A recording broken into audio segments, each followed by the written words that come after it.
Hello সবাইকে, তোমাদের সকলকে স্বাগতম নতুন দিনের নতুন একটা ভ্লগে। আর হ্যাঁ, আমার রান্নাঘরে তোমাদের সবাইকে স্বাগতম। আজকের রাতের ডিনারটা আমিই প্রিপারেশন করছি। লাস্ট দুদিন ধরে যে পরিমাণে শরীরটা দুর্বল ছিল আর জ্বরেও একদম পুরো কেলিয়ে পড়েছিলাম, তাই ভাবলাম আজকে একটুখানি নিজেই রান্নাবান্না করি, কারণ আজকে একটু বেটার ফিল করছিলাম। তাই যা যা খেতে ইচ্ছে করে আমার ফেভারিট সেগুলোই রান্না করছি। তো এখানে রীতিমতো আমি রান্না স্টার্ট করে দিয়েছি, প্রায় তখন 6:45 মতো বাজে।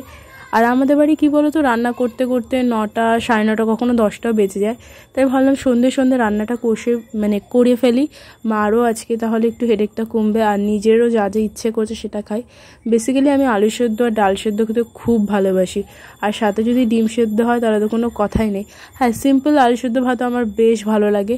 তাই সমস্ত কিছু দেরি না করে তাই তাড়াতাড়ি একদম আমার পছন্দ মতো সমস্ত খাবার রেডি করছি এখানে।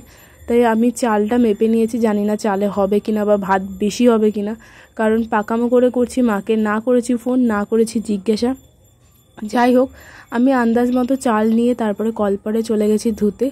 আর আমার ঘরে জল আমি অলরেডি নিয়েই রেখেছিলাম, যে চাল ধোবো, তারপরে যত রকম সবজি কাটবো সেইগুলো আর কি পরিষ্কার করবো, আর এক্সট্রা সমস্ত জল ফল নিয়ে বসেছিলাম। তাও ভাবলাম যে না, কলপাড়ে গিয়ে সমস্ত কিছু ধুই, তাহলে সুবিধাই হবে আর ঘরে জলটাও কম পড়বে। তাই কলপাড়ে গিয়ে 3 থেকে 4 বার চাল ধুয়েছি। তারপরে মনে হলো যে না, আরও একবার চাল ধোয়া উচিত। চাল ক্লিন করে ভালো করে ধুয়ে নিয়ে হাঁড়িটা বসিয়ে দিলাম উনুনে। আর এখানে ভাতটা বসানোর পরে আমি করি কি, মাঝে মাঝে এরকম ডাল অনেক সময় তেল দিয়ে মেখে, কিংবা অনেক সময় এরকম জল দিয়ে ধুয়ে নিয়ে তারপরে ডালটা বসাই।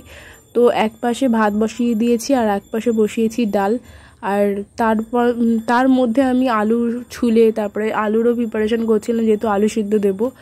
আর সিদ্ধ দেওয়ার জন্য যে কটা আলু লাগবে, প্রায় 2 থেকে 3টে বড় সাইজের আলু কেটে নিয়ে তারপরে সিদ্ধ দিয়ে দিয়েছি। আর এইদিকে দেখো, আলু সিদ্ধ আর ভাত প্রায় ফুটতে ফুটতে ডাল সেদ্ধ হয়ে গেছে। যেহেতু আমি ডাল সেদ্ধ আলু সেদ্ধ দিয়ে খাবো, তার জন্য আমি নিজের জন্য কিছুটা ডাল সেদ্ধ তুলে নিয়েছি। আর বাদবাকিটায় যেটা আর কি, যতটুকু জল লাগবে ততটুকু জল দিয়ে নুন হলুদ দিয়ে সমস্ত কিছু দিয়ে ফুটতে দিয়েছি, তারপরে ফোড়ন দিয়ে নামিয়ে ফেলবো। আর এইদিকে হঠাৎ করে রান্না করতে করতে মনে পড়লো যে না, একটু মুখরোচরও কিছু বানাই। আর মুখরোচর বলতে আমি বানাচ্ছি আলুর চপ। আলুর চপটা এই কারণে বানালাম, কারণ ডিমটা আর ইচ্ছে করছিল না ডিম ফ্রাই বা সিদ্ধ করে কিছু করতে। আর সত্যি বলতে প্রথমে আমার মনেও ছিল না যে ডিম সিদ্ধও দিতে হবে, তাহলে একবারে আলুর মধ্যে ডিম আলাদাভাবে সিদ্ধ দিয়ে দিতাম। যাই হোক, একটুখানি মিস্টেকের জন্য আর কি। তারপরে বেসন আর চালের গুঁড়ো দিয়ে নুন হলুদ দিয়ে ভালো করে ব্যাটারটা মেখে নিয়েছি। আর ভাতটা যে হয়ে গেছে, সেই একই উনুনের মধ্যে একটা ছোট্ট হাঁড়ির মধ্যে আর কি পিস পিস করে ছোট ছোট আলু আর কি কেটে তারপরে সিদ্ধ দিতে দিয়েছি, একটু তাড়াতাড়ি হয়ে যায় তাই।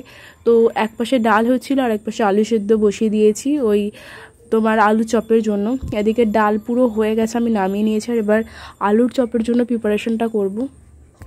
আলুর চপের প্রিপারেশনটা, আলু সেদ্ধর পরে আমি কী করেছি, জলটা ফেলে দিয়ে ঠান্ডা জলে 2-3 বার ধুয়ে নিয়ে তারপর আলুটা ভালো করে মেখে নিয়েছি, যাতে কোনো রকম কোনো দানা না থাকে। আর এর মধ্যে নুন হলুদ জিরের গুঁড়ো, অল্প পরিমাণে গরম মশলা, তারপরে লঙ্কার গুঁড়ো দিয়ে আর আদা পেস্ট আজকে দিতে ভুলে গেছিলাম, সেইগুলো দিয়ে আমি সমস্ত কিছু প্রিপারেশন করে নিয়েছি। তারপরে এরকম চ্যাপটা চ্যাপটা করে বেসনের মধ্যে ডুবিয়ে তারপরে আলুর চপ ভেজে নিচ্ছি। আর প্রায় হাফ ভাজার পরে আমার আর ইচ্ছে করছিল না আলুর চপ ভাজতে, তাই মাকে বললাম, মা বাদবাকিটা তুমিই ভেজে ফেলো। তারপরে প্রথমে যেগুলো ভেজেছিলাম তার মধ্যে 2 থেকে 3টে নিয়ে রাতের ডিনারে আলু সেদ্ধ তো স্কিপই করে গেলাম, কারণ আলু সেদ্ধ মাখিয়ে খাওয়ার মতো শক্তি আমার ছিলই না। ডাল সিদ্ধ আর আলুর চপ দিয়েই খেয়ে নিয়েছি। আর হ্যাঁ, তোমরা আমাকে কমেন্টে জানিও কাদের আলু সেদ্ধ ডাল সিদ্ধ খেতে ভাল লাগে, তো কমেন্টে জানিও। আর চ্যানেলে যদি নতুন হয়ে থাকো তাহলে please subscribe to my channel. আর হ্যাঁ, ভিডিওটা কার কার ভাল লাগলো তারাও কমেন্টে জানিও।